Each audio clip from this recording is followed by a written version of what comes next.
Good morning children. Good morning teacher. ఈరోజు మనము ఒక చిన్న కథ నేర్చుకుందాం.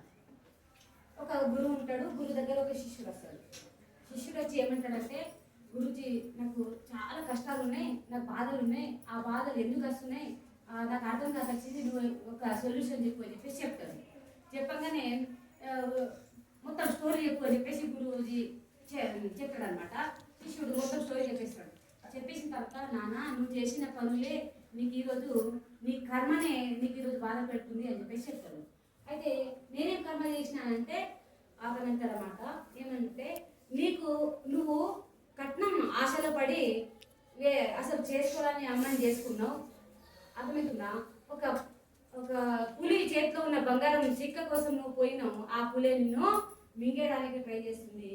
అత్యాశ అనే ఆ పులి నోట్లో నువ్వు పడి ఈరోజు నగ్గిపోతున్నావు. ఆ తర్వాత అమ్మ నాన్నలు తిరుగుతూ ఉంటావు.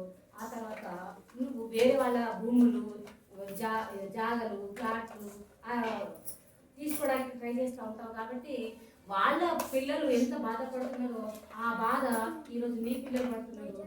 నీ ఇంట్లో ఉంది, నీ ఇంట్లో శని అనేది తగిలింది. కాబట్టి దాన్ని ఈ రోజు నుంచి అయినా సరే నువ్వు మార్చుకోవడానికి ట్రై చేయాలని చెప్పేసి చెప్తాడు.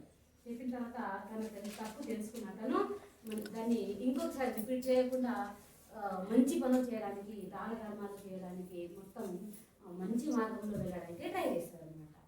అర్థమవుతుందా? ఏమర్థమైంది ఇప్పుడు? మీకు ఏమర్థమైందిగా? అత్యాశ ఉండకూడదు. అత్యాశ అనేది ఉండకూడదు. అత్యాశ కనుక ఉంటే ఏమవుతుంది? మనకు నష్టం, మనకే నష్టం, మన కుటుంబానికి నష్టం, మన పిల్లలకు నష్టం.